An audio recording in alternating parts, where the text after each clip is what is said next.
얼마 전 1월 초에 KBW 애널리스트 마이크 페리토는 소파이의 투자 의견을 하향했습니다.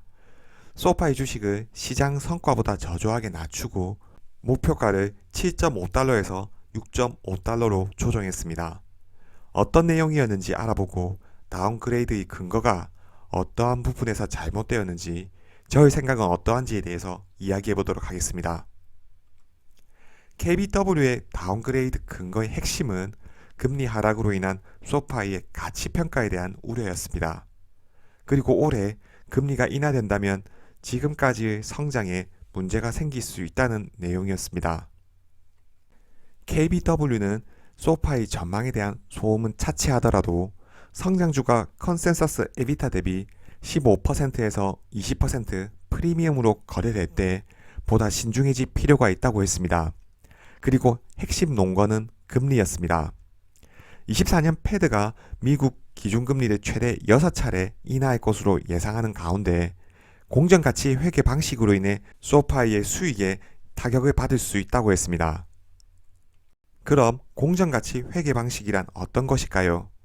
소파이뿐만 아니라 금융기관들은 소비자에게 대출을 제공한 다음 대출 채권을 자신의 대차 대조표에 보관을 하거나 이를 증권화해서 다른 회사에 매각을 하게 됩니다. 그리고 대출 채권을 자신이 보유하고 있는 경우 미래의 재판매 가격부터 이자, 수수료, 연체율까지 모든 요소들을 고려해서 해당 대출 가치를 표시하게 됩니다. KBW의 의견은 금리가 하락하게 된다면 기존의 높은 금리로 대출을 했던 대출 채권이 시가로 평가될 것이고 기존 대비해서 가치가 감소하게 된다는 내용입니다. 앞으로 금리 하락으로 차입 비용이 떨어진다면 소파이가 보유하고 있는 대출 자산이 리스크가 생긴다는 거죠.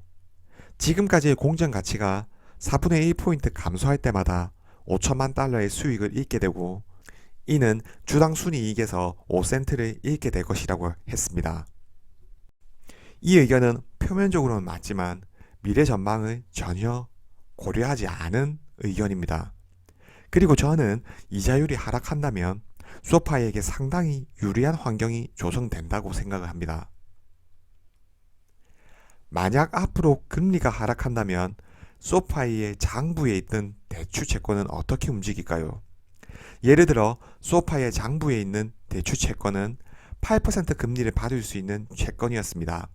공정 가치로는 이자율 하락에 따라 조정되겠지만 오히려 시장에 매각할 때 더 높은 가격을 가지고 매각할 수 있습니다. 시장에서 금리가 인하된다면 떨어진 금리보다 실질적으로 훨씬 높은 금리를 받을 수 있는 채권이기 때문이죠. 가지고 있는 대출 채권을 훨씬 높은 가격에 매도할 수 있다는 겁니다. 더 중요한 것은 대출 채권에 대한 수요도 훨씬 커질 수 있습니다. 공정가치 회계 방식으로 영향을 받는 건 현재 소파이가 보유한 대출 채권입니다. 소비자들에게 대출을 해주고 자신이 보유하고 있는 대출 채권이죠. 현재는 이러한 대출 채권을 증권화해서 투자자에게 판매하는 게 한계가 있었을 겁니다. 투자자 입장에서는 지금과 같은 고금리 시대에 리스크 관리를 위해 보수적으로 움직이게 되고 높은 금리를 받을 수 있는 대체 상품도 많습니다.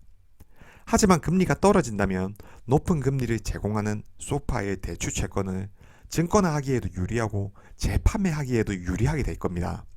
오히려 대출 자산을 바로 매각하고 소파이는 더 많은 대출을 할 수 있다는 거죠. 훨씬 수익성 높은 사업을 하게 될 겁니다. 소파이에게 리스크는 단 한 가지, 연체율입니다. 금리가 인하되는 시기에 연체율이 올라가지 않고 안정적으로 유지될 수 있다면 지금보다 훨씬 좋은 조건으로 대출 채권을 유동화할 수 있을 것입니다. 또한 소파이가 이자 수익을 극대화하기 위해 보유한다고 하더라도 공정 가치에는 영향을 받을지 모르나 이자 수익 개선에는 영향을 주는 대출 채권입니다. 공정 가치 하락에 대한 손실을 커버할 수 있다는 거죠. 소파이는 매년 매출액은 30% 이상, 회원 수는 50% 이상 증가하는 회사입니다. 어느새 보유 자산만 300억 달러가 되었습니다. 증가 속도도 기존의 은행과 비교가 안 됩니다.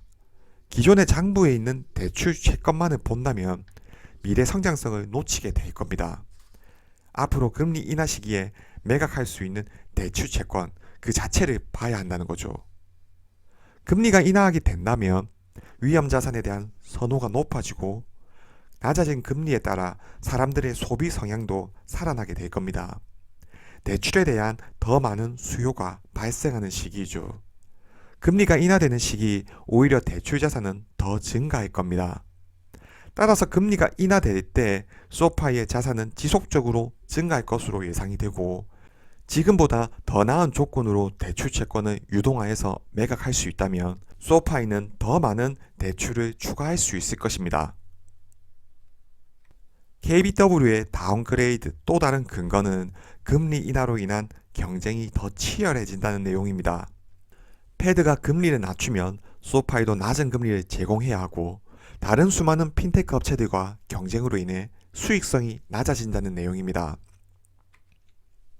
다음 장표는 지난 영상에서 설명드렸던 소파이의 순이자 마진을 나타내는 장표입니다.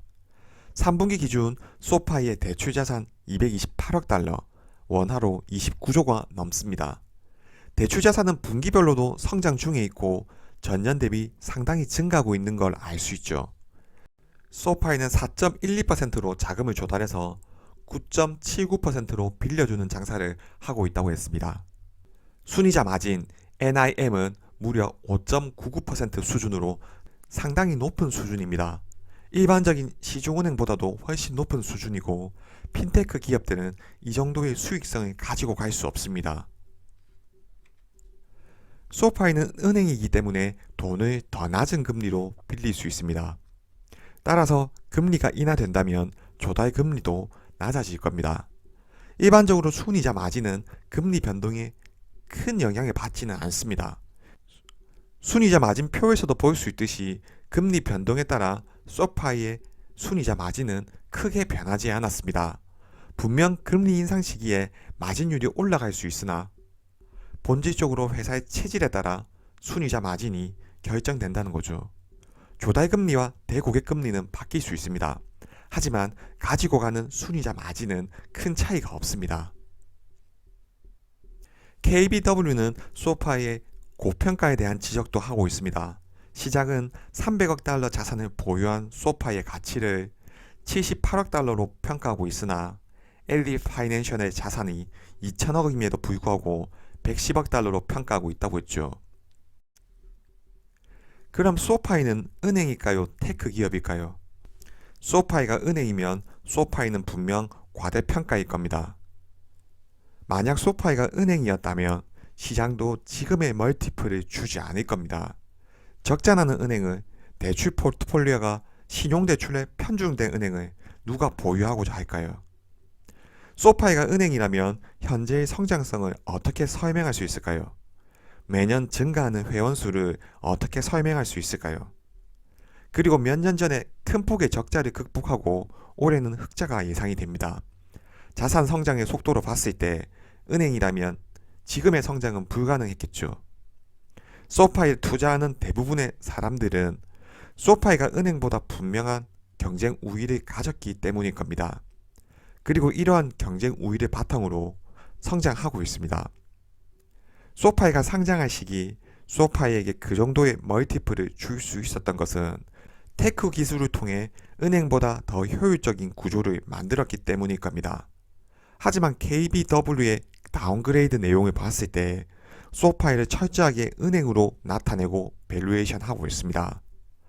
소파이에게 가장 중요한 그리고 분기 실적마다 증명해내고 있는 성장성에 대한 지표와 핀테크로서 은행을 대체할 수 있는 잠재력은 아예 추정되지 않았습니다. 그럼 소파이는 갑자기 왜 이렇게 주가가 하락했을까요? 작년 연말 불을 뿜었던 소파이의 주가는 올해 들어 급격히 하락했습니다. KBW의 다운그레이드도 한몫했을 겁니다. 하지만 무엇보다도 금리 인하에 대한 기대가 낮아졌기 때문일 겁니다. 물가도 생각보다 높게 유지되고 있고 고용도 안정적입니다. 3월 금리 인하를 예상했던 주장들도 힘을 잃고 있습니다. 작년 12월 소파이의 주가는 내년 금리 인하에 대한 기대로 크게 움직였습니다. 이 점만 보더라도 KBW의 금리 인하가 소파이에게 부정적인 영향을 준다는 주장은 잘못됐다는 것을 알 수 있겠죠. 소파이에게 관건은 지금과 같은 성장성을 올해에도 이어갈 수 있는가일 겁니다. 대내외적인 환경은 긍정적입니다. 금리가 인하되는 시기에는 무엇보다 기존의 높은 금리를 쓰고 있던 고객들이 낮은 금리를 제공하는 은행으로 옮겨가는 리파이낸스가 활발하게 진행됩니다. 소파이의 핵심 사업은 학자금 대출 리파이낸스입니다. 학자금 대출 유예가 종료되었고 올해부터 학자금 대출 리파이낸스가 활발하게 일어날 겁니다. 지금까지 소파이는 비용을 쏟아가며 많은 회원들을 유치해 왔습니다. 현재의 매출도 비대출 부문에서 증가 중에 있습니다. 금리 인하는 소파이를 이용해왔던 젊은 고객들을 학자금 대출과 같은 대출 부문으로 끌어들일 수 있는 좋은 기회인 거죠. KBW의 다운그레이드보다 소파이의 성장성에 초점을 맞춰야 되는 시기가 아닌가 하는 생각입니다. 이번 영상은 여기까지입니다. 시청해 주셔서 감사합니다.